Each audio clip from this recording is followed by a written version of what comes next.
பிரியமான தேவனுடைய பிள்ளைகளே, இதோ இந்த நேரத்திலே உங்களோடு பேச கர்த்தருடைய வசனத்தை நாம் அனைவருமாய் சேர்ந்து தியானிக்க இந்த நாளை கர்த்தர் கொடுத்த கிருபைக்காக அவரை நன்றியோடு கூட ஸ்தோத்திரிப்போம்.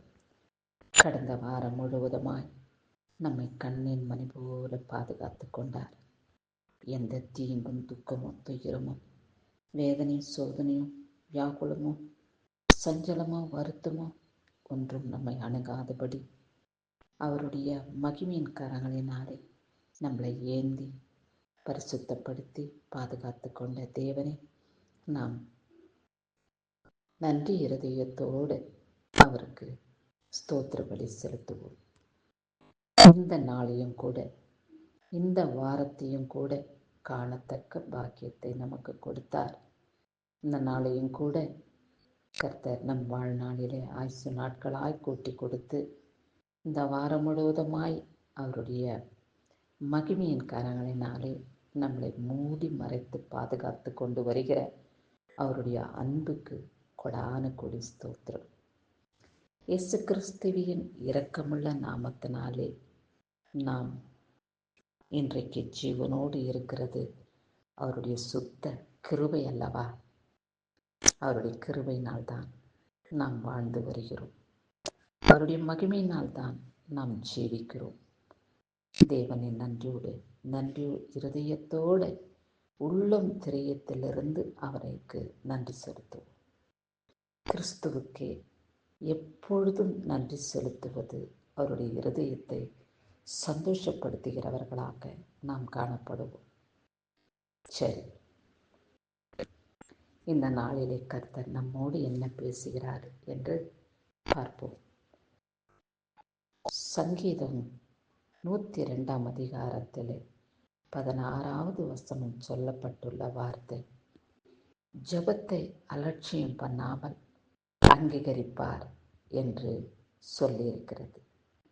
நம் வேண்டிக் கொள்ளும் ஒவ்வொரு ஜெப குறிப்புகளையும் அவர் ஞாபக புஸ்தகத்திலே குறித்து வைத்து நம்முடைய ஜெப குறிப்புகள் ஒன்றையாகிலும் அலட்சியம் பண்ணாமல் அவர் அதை நிறைவேறத்தக்கதாக நம்முடைய வாழ்க்கையிலே முக்கியத்துவம் கொடுக்கிற ஜெபமாக காணப்படும் என்று வேதம் நமக்கு வெளிப்படுத்தியிருக்கிறது. ஒருவர் நம்மை கூப்பிடும் பொழுது நமக்கு பணி இருந்தால் அவர் கூப்பிடும் சத்தம் நம் காதில் விழாதபடி நாம் அந்த கூப்பிடுதலின் சத்தத்தை அலட்சியம் பண்ணி விடுவோம் அல்லவா? அதுபோல கர்த்தர் நம்மை போல இராதபடி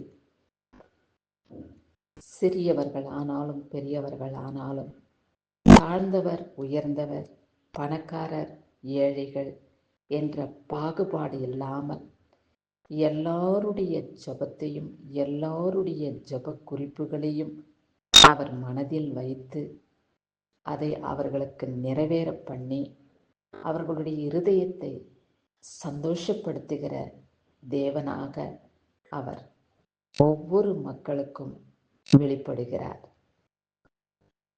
இவர்களுக்கு கர்த்தர் வெளிப்பட்டாரா? இவர்களுடைய வேண்டுகோளை கர்த்தர் ஏற்றுக்கொண்டாரா என்று நாம் ஆச்சரியப்படக்கூடிய அளவுக்கு கர்த்தர் அந்த ஜெப குறிப்புகளை அவர்களுக்கு நிறைவேற பண்ணி நாம் அதிசயப்படும்படியாக அவர்களை நம் கண் முன்னாலேயே உயர்த்துவார், மகிமைப்படுவார்கள். ஏனென்றால் கர்த்தர் அவர்களுடைய சிறையிருப்பின் வேண்டுகோளை ஏற்றுக்கொண்டபடியினால்தான். அப்படியாய் நாமும் கூட, ஆண்டவரே, என்னுடைய ஜெபம் உம்முடைய சமூகத்தில் கேட்கப்பட வேண்டும், நான் உமக்கு முன்பாக தாழ்மையாய் இருந்து பாதப்படியிலே அமர்ந்து தாழ்மையின் விண்ணப்பத்தை நான் உமக்கு முன்பாக ஏறெடுத்து இந்த தாழ்மையின் விண்ணப்பத்துக்கு பதில் கொடுக்கிற தேவன் என்று நான் அறிந்து கொள்ள நான் தாழ்மையாய் உம்மிடத்திலே பணிவாய் உம்மிடத்திலே ஜெபிக்கக்கூடிய இருதயத்தையும் ஞானத்தையும் எனக்கு போதியும். அப்படி நாம் தாழ்மையின் இருதயத்தோடு கர்த்தாவே, நான் ஒரு மண்ணு, நான் ஒரு புழு ஆண்டவரே, உம்மோடு பேச வந்துள்ளேன். என் வேண்டுகோளை ஏற்று இந்த புழுவின் சத்தத்தை கேட்டு பதில் கொடும். என் விண்ணப்பத்தை கவனியும் ஆண்டவரே. என் விண்ணப்பத்தை நீர் ஒருபொழுதும் அலட்சியம் பண்ணாமல் எனக்கு பதில் கொடுத்து உமக்கு சாட்சி உள்ள மகனாக, உமக்கு சாட்சி உள்ள மகளாக இந்த பூமியிலே நான் வாழ்ந்து வர நீர் எனக்கு கிருபை காட்டுங்க ஆண்டவரே. அப்படி என்று தாழ்மையின் இதயத்தோடு அவரை நாம் வேண்டிக் கொள்ளும் பொழுது நம்முடைய ஜபத்துக்கு அவர் பதில் கொடுக்கிறார். ஏழை எளியவர்களை நாம் மதிக்க வேண்டும். அவர்கள் மீது நாம் இரக்கமும் அன்பும் கொள்ள வேண்டும். இதுதான் தாழ்மையின் மனது. நாம் அவர்களிடத்தில் பேசுவதை காட்டிலும் அவர்கள் நம்மிடத்தில் பேசட்டும், அவர்களை விட நாம் தாழ்ந்து போகவில்லை என்ற மேட்டிமையான எண்ணம், மேட்டிமையான இருதயம் நமக்கு இராதபடி தாழ்மையின் இருதயம் நமக்குள்ளே இருந்து அவர்கள் தாழ்ந்தவர்களாக இருந்தாலும் கூட அவர்களை நாம் அன்போடு பேசி புன்னகையோடு அவர்களிடத்திலே நாம் பழகும் பொழுது கர்த்தர் அதை விரும்புவார். கர்த்தர் அந்த உறவுகளை கர்த்தர் மதிக்கத்தக்க ஒரு பொக்கிஷமாக அவருடைய பார்வையிலே காணப்படும். இப்படிதான் தாழ்மை நமக்குள் இருக்க வேண்டும். ஆண்டவரே, உம்மை போல எல்லா விதத்திலையும் நான் தாழ்மையாய் நடந்து கொள்ள, ஞானமாய் வாழ, பொறுமையோடு ஜீவிக்க, சமாதானத்தோடு நிலைத்திருக்க எனக்கு நீங்கள் கிருபை செய்யுங்க என்று அவரிடத்திலே நாம் விண்ணப்பம் செய்வோமா?